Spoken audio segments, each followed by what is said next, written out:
ونسلم على سيدنا ومولانا محمد رسوله النبي الأمين المكين الحنين الكريم الرؤوف الرحيم أما بعد بسم الله الرحمن الرحيم قل يا عبادي الذين أسرفوا على أنفسهم لا تقنطوا من رحمة الله إن الله يغفر الذنوب جميعا إنه هو الغفور الرحيم صدق اللہ العظیم۔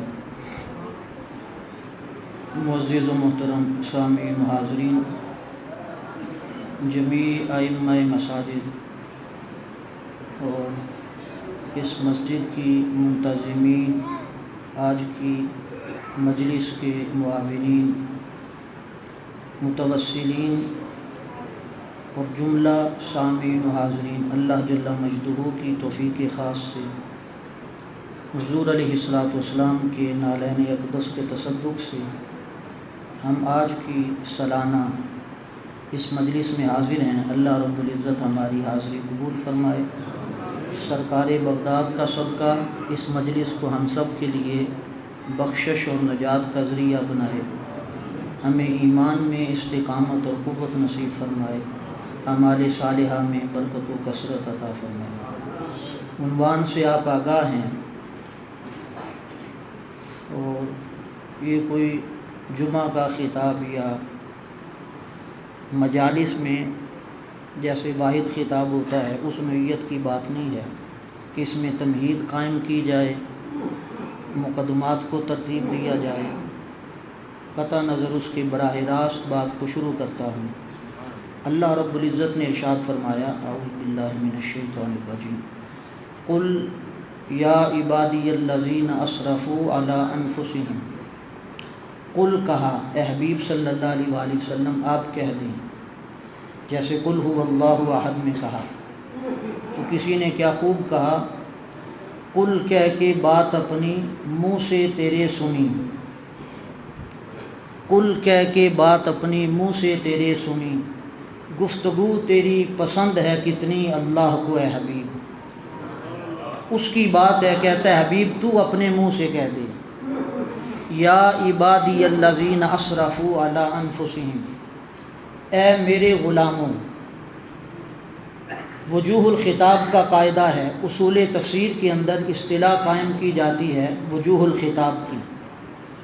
وجوہ الخطاب کیا ہے؟ دائرہ متعین کر کے بات کرنا۔ جیسے مسجد بھری ہے، ایک شیخ بیٹھا ہے، 50 اس کے مرید بیٹھے ہیں، شیخ کہے میں سبق دینے لگا ہوں، میرے مرید اس بات کو سنیں، یہ سبق لے کے جائیں، تو مطلب یہ ہے پوری مسجد میں یہ بات، یہ سبق صرف اس کے 50 مریدوں کے لیے ہے، سب کے مطلب کی بات نہیں۔ تو اس نے متعین کر دیا کہ صرف مرید سنیں۔ استاد کہتا ہے میرے شاگرد سنیں، تو مطلب یہ ہے جو جو اس کا شاگرد ہے وہ سنیں۔ اس کو کہتے ہیں وجوہ الخطاب، حصر کر کے بات کرنا، متعین کر کے بات کرنا۔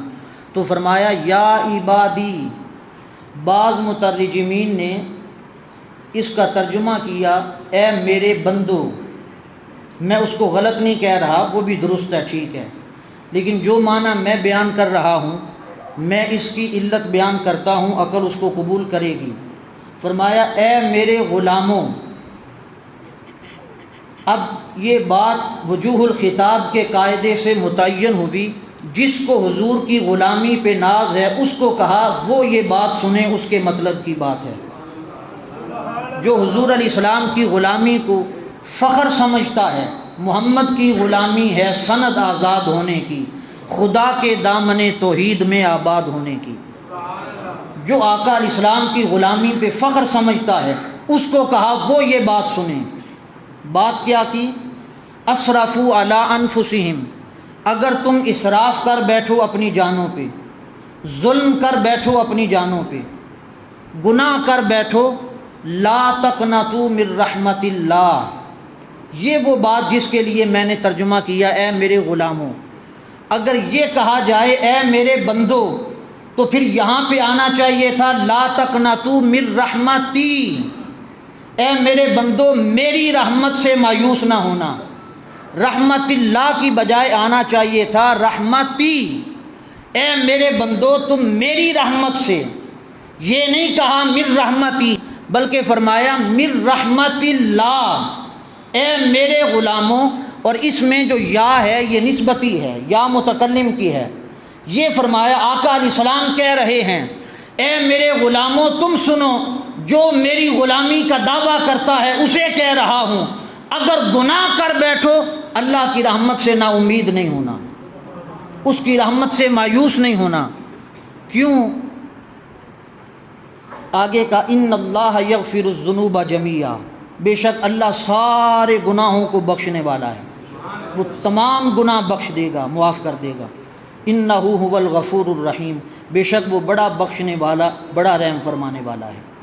اب اس پہ فرمایا اے حبیب صلی اللہ علیہ وآلہ وسلم آپ فرما دیں اے میرے غلاموں اگر تم اسراف کر بیٹھو، یا عبادی یا حرف ندا ہے، اور جہاں پہ حرف ندا ہو وہاں کلام میں ایک مقصود بن ندا ہوتا ہے، یعنی ندا کسی کو پکارنا، اس کا مقصد کیا ہے؟ مقصود بن ندا، انتہائی توجہ سے سنیں گے تو آپ نتیجہ پا جائیں گے۔ میں اس کی مثال آپ کو سمجھانے کے لیے کہہ دوں، مثلا میں کہوں میرے سامنے حاجی صاحب بیٹھے ہیں، حاجی عاشق صاحب، ان سے کہوں حاجی صاحب، اب یہ کہنا حاجی صاحب یہ ہے ندا، پکارنا۔ مقصود بن ندا کیا ہے؟ یعنی میں نے پکارا کیوں، پکارنے کا مقصد کیا ہے؟ میں انہیں کہوں یہ راستہ کہاں جاتا ہے، یہ ذرا سمجھا دیں، تو یہ مقصد مقصود بن ندا ہے، راستے کا پوچھنا، اس لیے پکارا ہے۔ اب اللہ کہہ رہا ہے حبیب یا عبادی الذین اسرفوا علی انفسہم، حضور پکار کے ندا دے کے کہہ رہے ہیں اے میرے غلاموں اگر گناہ کر بیٹھو، یہ ہے ندا۔ مقصود بن ندا کیا ہے؟ فرمایا لا تقنطوا من رحمت اللہ، یہ پیغام دیا آقا علیہ السلام نے، فرمایا جتنے بھی گناہ کر بیٹھو اللہ کی رحمت سے مایوس نہیں ہونا، اس کی رحمت تمہارے گناہوں سے بڑی ہے۔ یہ مقصود بن ندا ہے، اس نے کہا جتنے بھی گناہ کر کے آ جاؤ اس کی رحمت پھر بھی معاف کر دے گی۔ ان اللہ یغفر الذنوب جمیعا، جمیعا کہا، سب گناہ اللہ تمہارے مٹا دے گا۔ یہ جو قرآن میں آیا ہے ان اللہ لا یغفر ان یشرک بہ، کہ اللہ سب گناہ معاف کرے گا لیکن شرک کا گناہ معاف نہیں کرتا، اس پہ مفسرین نے کلام کیا ہے۔ انہوں نے کہا یا تو یہاں پہ جو کہا وہاں پہ کہا شرک معاف نہیں کرتا، یہاں پہ کہا یغفر الذنوب جمیعا، سب گناہ مٹا دیتا ہے۔ یہ اللہ کی رحمت کی قیمت بتا رہا ہوں آپ کو کہ اس کی رحمت کی قیمت کیا ہے اور ہمارا تعلق اور ہمارے وفا کی قیمت کیا ہے، ان دو باتوں پہ غور کریں۔ مفسرین نے کہا ایک جگہ پہ کہتا ہے شرک معاف نہیں کرتا، دوسری جگہ پہ کہتا ہے سب گناہ معاف کر دیتا ہوں، سب مٹا دیتا ہوں۔ انہوں نے کہا یا تو یہ آیت ناسخ ہے اس آیت کی اور وہ منسوخ ہے اس آیت سے، یا اس کا معنی یہ ہے سب گناہ اللہ معاف کرتا ہے اپنی رحمت سے، چاہے تو کر دے بغیر توبہ کے بھی، لیکن شرک والا گناہ اللہ توبہ کے بغیر معاف نہیں کرتا۔ یا انہوں نے کہا یہ معنی ہے جس کے اشارے حدیث میں ملتے ہیں، اللہ لپ بھرے گا دوزخ سے، چلو بھرے گا دوزخ سے نکال کے جنت میں ڈال دے گا، اور اللہ کا چلو کوئی ہمارا چلو تو نہیں، اگر وہ اپنے چلو میں لے کے کھرب ہار لوگوں کو دوزخ سے نکال دے تو اس کی شان ہے، نکال دے، اسے کون پوچھنے والا ہے۔ عز الدین عبد السلام نے قواعد الاحکام فی مصالح الانام، اس میں بحث کرتے ہیں عمل سے جنت اور دوزخ نہیں ہوتی۔ انہوں نے کہا اگر عمل کی بات ہوتی تو اللہ سے کوئی جا کے پوچھے جنہیں جنت میں پیدا کیا ہے ان کا عمل کون سا تھا، اور جنہیں پیدا ہی دوزخ میں کیا ہے اس وقت سے لے کے آج تک دوزخ میں ہیں انہوں نے گناہ کون سا کیا تھا۔ انہوں نے کہا کسی میں ہے جرت تو رب سے جا کے پوچھ لے، تو پوچھے کون رب سے؟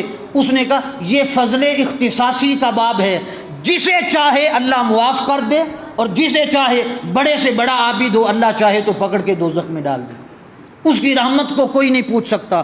تو یہ کہا لا تقنطوا من رحمت اللہ، حضور پکار کے ہمیں کہہ رہے ہیں اے میرا کلمہ پڑھنے والو، اے میرے غلاموں، گناہ کر لیے تو کیا ہوا، مگر سنو جتنے بھی کیے اس کی رحمت سے نا امید نہیں ہونا۔ اس کا کرم بڑا وسیع ہے، اس کی رحمت بڑی وسیع ہے۔ بتا دوں کتنی وسیع ہے؟ جب اللہ نے شیطان کو نکالا جنت سے زمین کی طرف، شیطان نے کہا مولا مجھے ڈھیل دے، فرمایا تجھے ڈھیل دی۔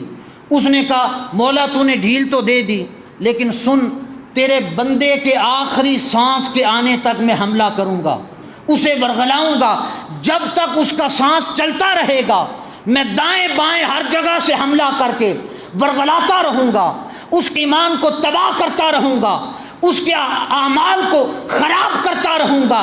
جب اس نے یہ بات کہی، لوگوں سنو رب کی رحمت کیا ہے، رب کا کرم کیا ہے، رحمت خدا جوش میں آ گئی۔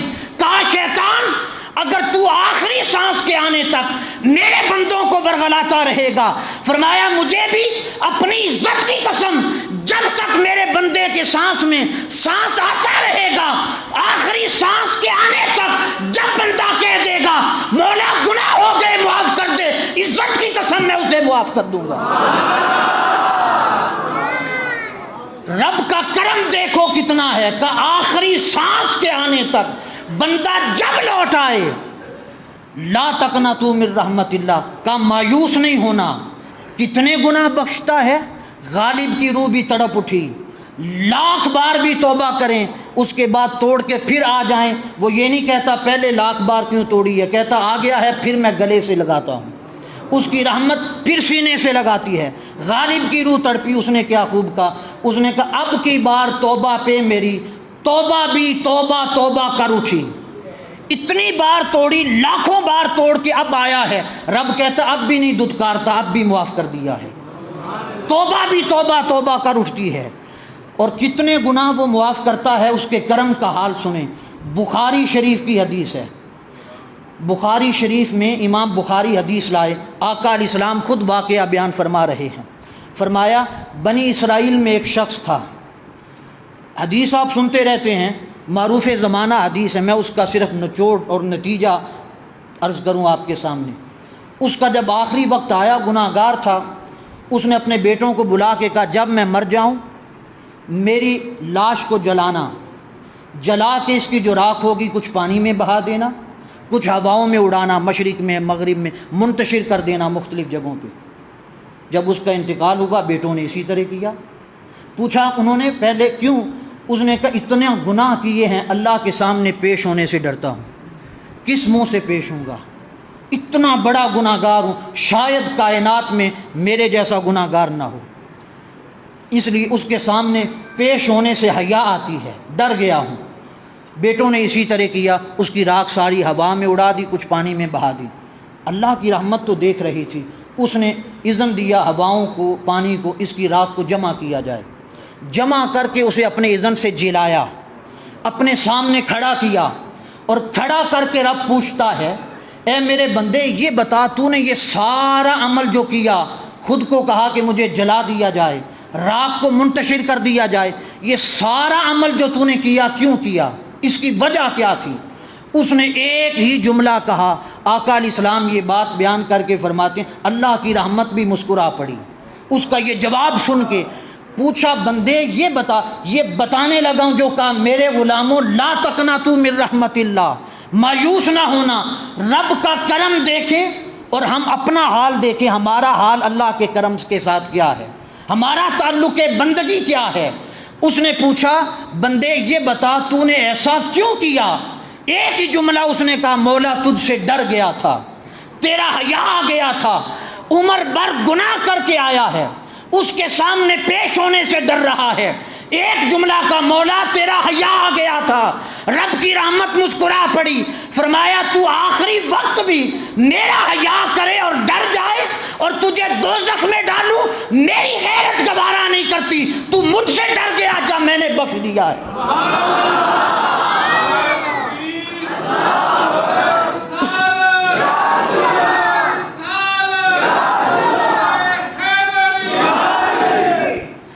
زندگی بھر کے گناہ اللہ رب العزت نے صرف ایک جملے سے معاف کر دیے۔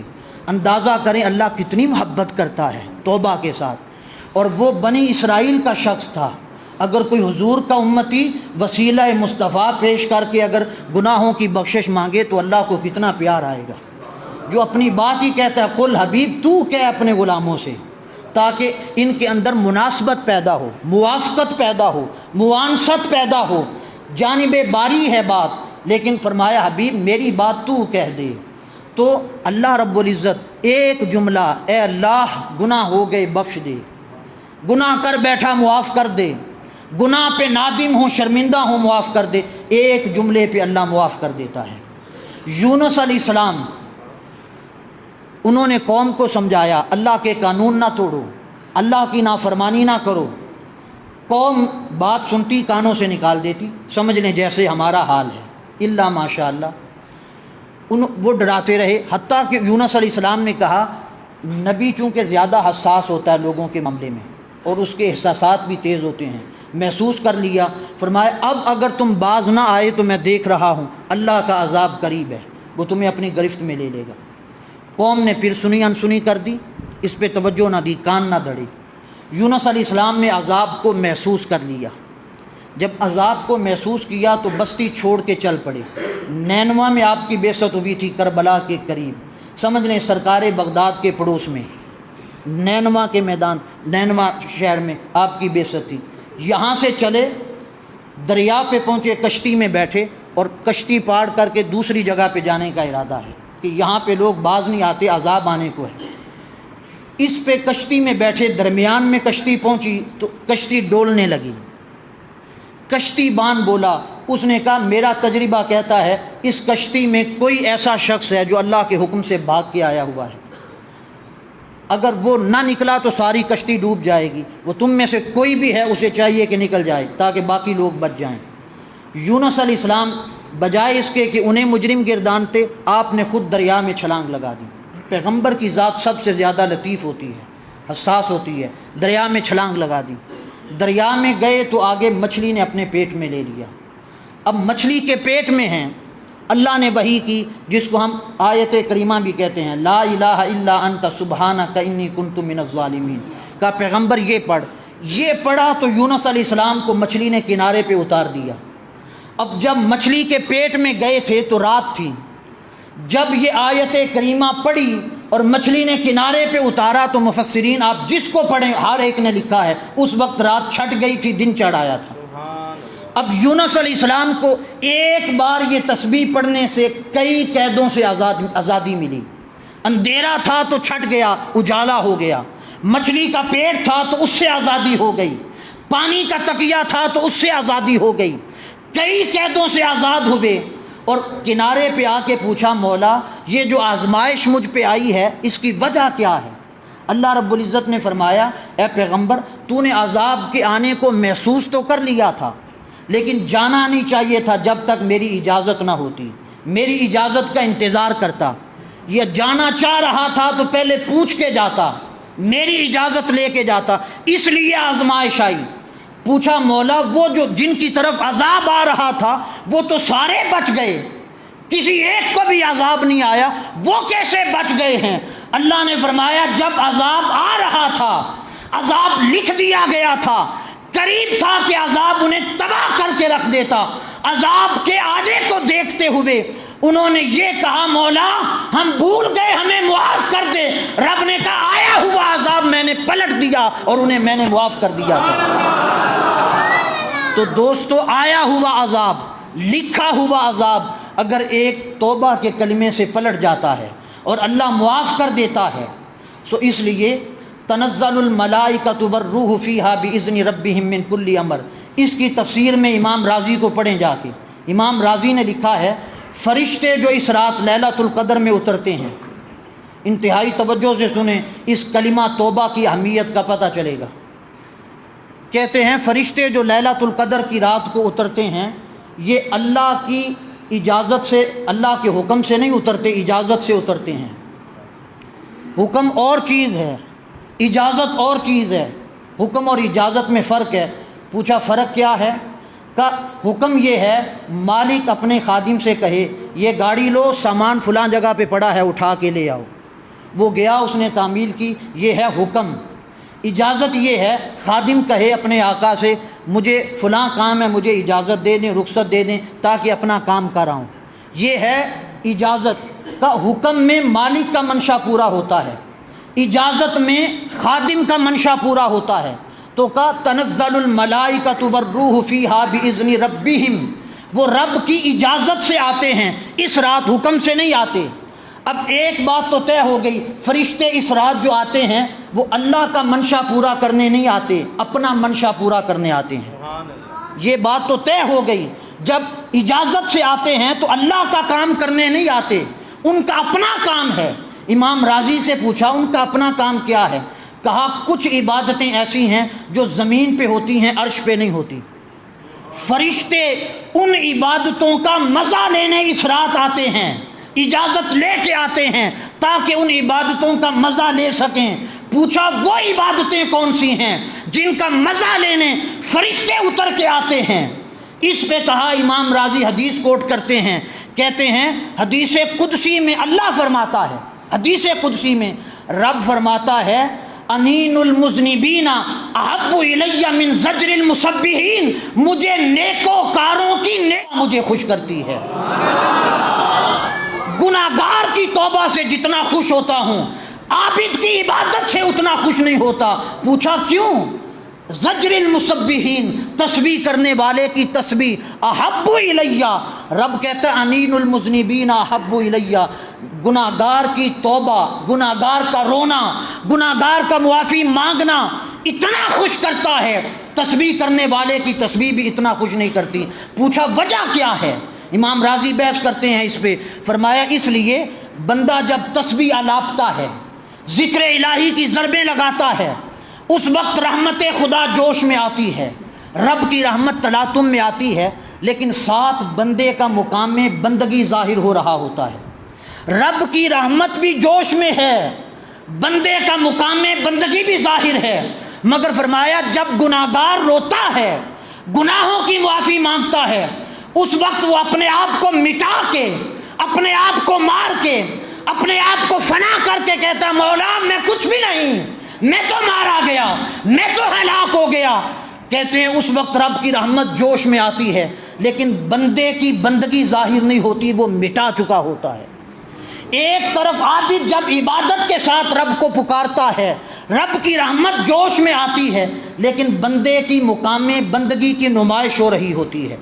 دوسری طرف جب گناہگار رو کے معافی مانگتا ہے، بندے کی بندگی کی نمائش نہیں، رب کی رحمت کی نمائش ہے۔ اس پہ امام راضی نے کہا بندے کی بندگی کی نمائش ہو اس کی قیمت اور ہے، رب کی رحمت کی سراپا نمائش ہو اس کی قیمت اور ہے، رب کی رحمت کی قیمت اور ہے۔ اس نے کہا گناہگار کا رونا اتنا خوش کرتا ہے جتنا نیک کی عبادت بھی خوش نہیں کرتی، اس لیے فرشتے اس رات رونے والوں کی رونے کی آوازوں کا مزہ لینے آتے ہیں۔ اور اللہ کتنا خوش ہوتا ہے، کس قدر اللہ کو محبت ہوتی ہے گناہگار کے رونے سے۔ میرے آقا نے صحیح مسلم میں حدیث سنائی، اول سے آخر ایک ایک لفظ کا ذمہ دار ہوں، میں کوئی گپیں نہیں سنا رہا، ایک ایک لفظ کا ذمہ دار ہوں۔ فرمایا صحیح مسلم میں میرے آقا نے مثال دی یہ بھی، فرمایا کوئی شخص پہلی امتوں میں سفر کر رہا تھا، سواری پہ سوار تھا، اور فرمایا کھانا بھی سواری پہ ہے، پانی بھی سواری پہ ہے، صحرا کا سفر ہے۔ ایک جگہ پہ اس نے جھاڑی دار درخت دیکھا، اس نے کہا تھوڑی دیر آرام کر لوں پھر سفر پہ نکلوں گا۔ آرام کرنے سواری سے اترا، اس نے اپنی سواری کو باندھا، اور باندھ کے اس نے کہا آرام کرنے کے لیے جب لیٹا، تھوڑی دیر کے بعد آنکھ کھلی تو اس کی سواری غائب تھی۔ یہ آقا علیہ السلام واقعہ سنا رہے ہیں، راوی حضور ہیں اس کے، فرماتے ہیں اس کی سواری غائب تھی۔ اس نے اٹھ کے دیکھا، دائیں بائیں دوڑا، لیکن سارا صحرا، کوئی زندگی کا حیات کا نام و نشان دور دراز تک نہیں، تحد نظر صحرا ہی صحرا ہے۔ وہ دائیں بائیں بھاگ کے تھک ہار کے آیا، کھانا بھی سواری پہ تھا، پانی بھی، اور سواری غائب۔ اس نے کہا اب موت کے سوا میرے پاس کچھ نہیں آ سکتا، چند دن بھوک سے لڑوں گا، پیاس سے، بالآخر بلک بلک کے مر جاؤں گا۔ مرنے کے انتظار میں اسی درخت کے نیچے آ کے لیٹ گیا اور موت کا انتظار کرنے لگا۔ آقا علیہ السلام نے فرمایا تھوڑی دیر کے بعد اس کی پھر آنکھ کھلی، اس نے دیکھا، آنکھ کھلی تو دیکھتا ہے اس کی سواری سرہانے پہ کھڑی ہے، کھانا بھی سلامت ہے، پانی بھی سلامت ہے۔ وہ خوشی کے ساتھ اٹھا، جھوم اٹھا۔ اس نے یہ نہیں کہا کہ سواری لوٹ آئی، اس نے کہا میری تو زندگی لوٹ آئی ہے، حیات لوٹ آئی ہے، کھانا بھی سلامت ہے، پانی بھی سلامت ہے، سواری پہ بیٹھ کے اپنی منزل کے پہنچ جاؤں گا، زندگی اور حیات لوٹ آئی۔ اتنا خوش ہوا کہ اس نے کہنا کیا تھا کہہ کیا بیٹھا، کوئی خبر نہ رہی، کوئی ہوش نہ رہی، اس کا ہوش ٹھکانے نہ رہا خوشی کے مارے۔ اس نے ہاتھ اٹھائے اور کہہ اٹھا، اے اللہ تو میرا بندہ ہے اور میں تیرا مولا ہوں۔ یہ کہہ اٹھا، آقا علیہ السلام کہہ رہے ہیں، حدیث بیان کر رہے ہیں، اسے خبر نہ رہی کہنا کیا ہے، کہہ کیا رہا ہوں۔ کہ اس نے کہا، اے اللہ تو میرا بندہ، میں تیرا مولا ہوں۔ اتنی خوشی ہوئی، خوشی میں ہوش نہ رہا۔ یہ بات بیان کر کے میرے آقا نے فرمایا جتنی خوشی اسے سواری کے لوٹ آنے پہ ہوئی تھی، اس سے کہیں زیادہ خوشی رب کو اس وقت ہوتی ہے جب گناہگار کہتا ہے مولا لوٹ آیا ہوں، مجھے معاف کر دے۔ فرمایا اس سے بھی کہیں زیادہ خوشی رب کو اس وقت ہوتی ہے جب بندہ یہ کہتا ہے مولا گناہ کر لیے تھے لیکن تیرا کرم تو لا تقنطوا من رحمت اللہ، میں لوٹ آیا ہوں، مجھے آج معاف کر دے۔ سو حاضرین محترم، فرشتے اگر اس توبہ کی صدائیں سننے، اس رونے دھونے کی صدائیں سننے عرش سے نیچے آتے ہیں۔ میں آخری بات کہہ کے ختم کروں، یہ وہی فرشتے ہیں جنہوں نے جب تخلیق حضرت انسان ہوئی تھی تو کہا تھا مولا اسے کیوں بناتا ہے؟ پوچھا تھا وَإِذْ قَالَ رَبُّكَ لِلْمَلَائِكَةِ إِنِّي جَاعِلٌ فِي الْأَرْضِ خلیفہ، میں اپنا نائب بنانے والا ہوں۔ سب نے کہا قَالُوا أَتَجْعَلُ فِيهَا مَن يُفْسِدُ فِيهَا وَيَسْفِكُ الدِّمَاءَ، مولا اسے اپنا نائب بنائے گا جو زمین میں فساد کریں گے، خون ریزیاں کریں گے۔ اس پہ کہا، اب قانون اس پہ کیا کہتا ہے؟ فرشتوں نے یہ الزام لگایا، کہا مولا اسے نہ بنا، یہ فساد کریں گے، یہ انسان خون ریزیاں کرے گا۔ اب سوال یہ پیدا ہوتا ہے قانون اس بابت کیا کہتا ہے؟ قانون کہتا ہے جب الزام کا دفاع نہ کیا جائے جرم ثابت ہو جاتا ہے۔ مثلا کسی پہ کہا جائے زید نے چوری کی، زید آگے سے خاموش رہے، دفاع بھی نہ کرے، انکار بھی نہ کرے تو ثابت ہو جائے گا زید چور ہے۔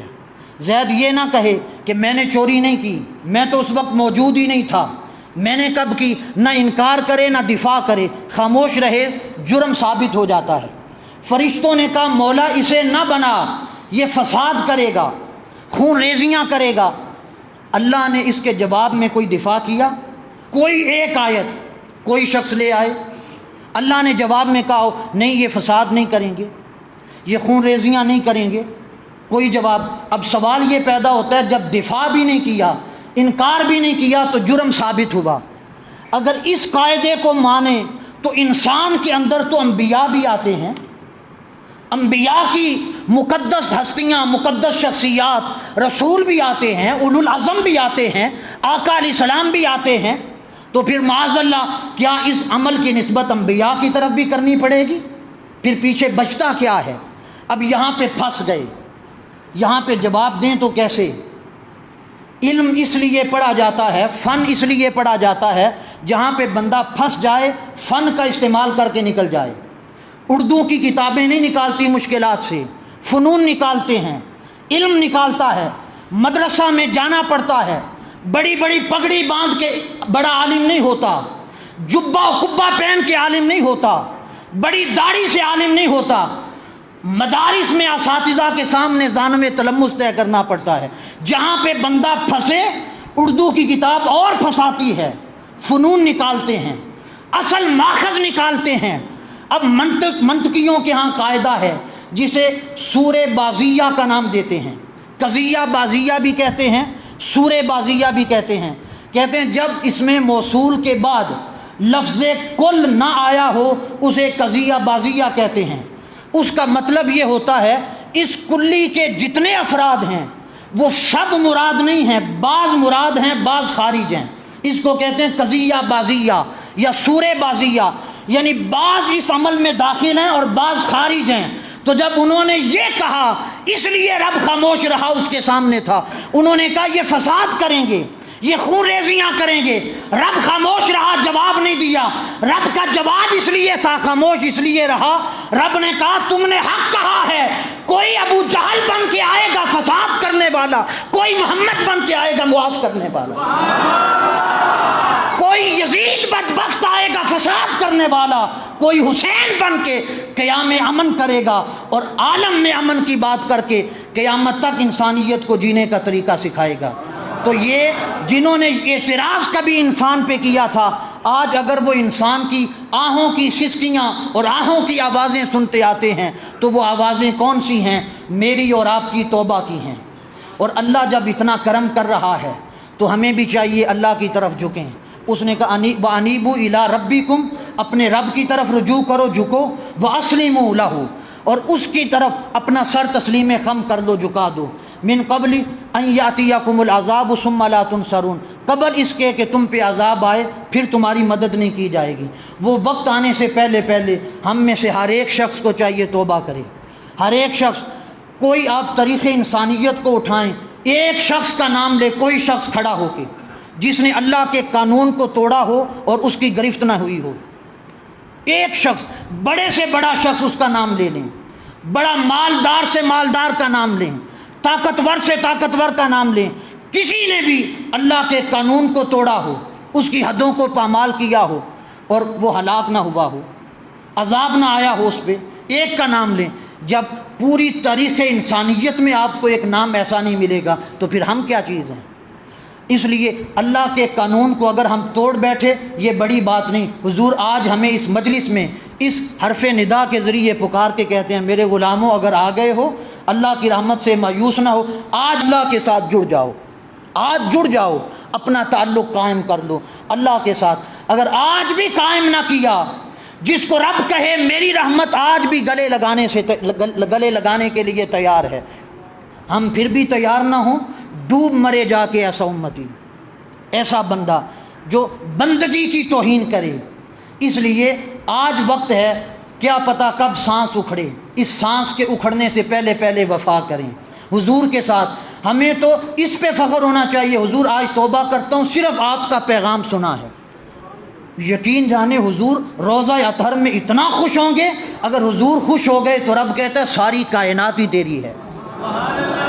تو آج عہد کریں، نمازوں میں کوتاہی کرنے والے آج اپنے دلوں میں جو وعدہ کرنا چاہیں سچا اور پکا وعدہ کریں اور اللہ کے ساتھ یہ توبہ کریں، اے اللہ جتنی رہ گئی ان کی بھی قضا کروں گا، لیکن یہ تو تیرے ساتھ وعدہ رہا، جب تک جیوں گا بے وفائی نہیں کروں گا۔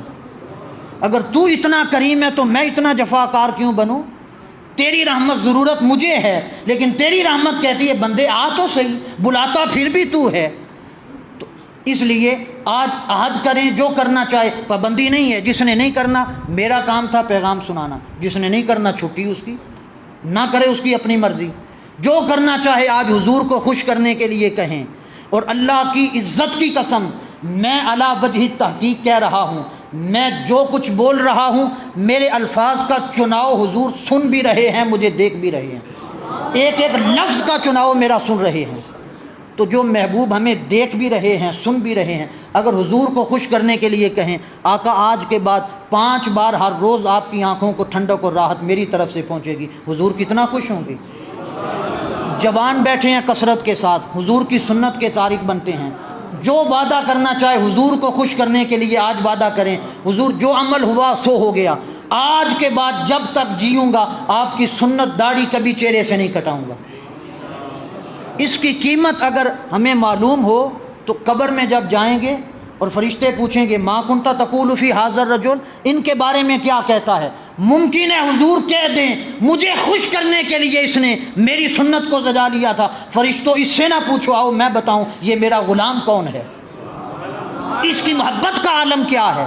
سچی توبہ کریں، ماں باپ کی فرما برداری کی طرف آئیں، ماں باپ کی حکم عدولی سے بچیں، ماں باپ کا نافرمان آقا علیہ السلام نے فرمایا قالہما، صحابی نے پوچھا ما حق الوالدین علی ولدہما، حضور ماں باپ کا اولاد پہ کیا حق ہے؟ قالہما جنتک و نارک، فرمایا دونوں تیری جنت بھی ہیں دوزخ بھی ہیں۔ اگر ماں باپ ناراض ہیں 100 طواف کعبے کا کر لے کبھی بھی جنت میں نہیں جا سکے گا، کروڑ عمرے کر لے نہیں جنت میں جا سکے گا۔ ہم آج عمرے کی نیت سے آئے ہیں، اللہ کرے جس کا صدق اور اخلاص اچھا ہو، سب کا اچھا ہے لیکن جو منظوری ہوگی وہی جائے گا، لیکن ماں باپ کی فرما برداری کی قیمت ہے، اس کی خدمت کی قیمت ہے، سو اس لیے ماں باپ کی فرما برداری کی طرف آئیں، بڑوں کا ادب کریں۔ فرمایا جس نے ہمارے بڑوں کا ادب کیا اس نے ہمارا ادب کیا۔ چھوٹوں پہ شفقت کریں، جس نے چھوٹوں پہ رحم نہیں کیا فرمایا وہ ہم میں سے نہیں ہے۔ کھانا کھلائیں، صحابی نے پوچھا حضور جنت میں جانے کا شارٹ طریقہ بتا دیں، فرمایا آتے جاتے کو سلام میں پہل کر، بھوکے کو کھانا کھلا اور لوگوں کے لیے نرم دل ہو جا، اچھے اخلاق اپنا، لوگ تیرے پاس آنے سے ڈرے نہ، تیرے پاس بیٹھیں۔ فرمایا 3 کام کر لے جنت کی ضمانت لے لی۔ اپنے جمیع اعمال کا ہم جائزہ لے سکتے ہیں، ہمارا حال کیا ہے۔ سرکار بغداد نے فرماتے ہیں اللہ نے انسان کو اپنی عبادت، اپنے ذکر اور فکر کے لیے پیدا کیا، اگر انسان یہ کام نہ کرے تو سمجھ لیں انسان خراب ہے، مریض ہے۔ مائک یہ کام نہ کرے آواز پہنچانے کا، ہم کہیں گے یہ خراب ہے۔ یہ ایک جملے میں آپ کے 5 سے 6 صفحات ہیں امراض پہ غنیت الطالبین میں سرکار بغداد کی، میں نے خلاصہ اس کا دے دیا۔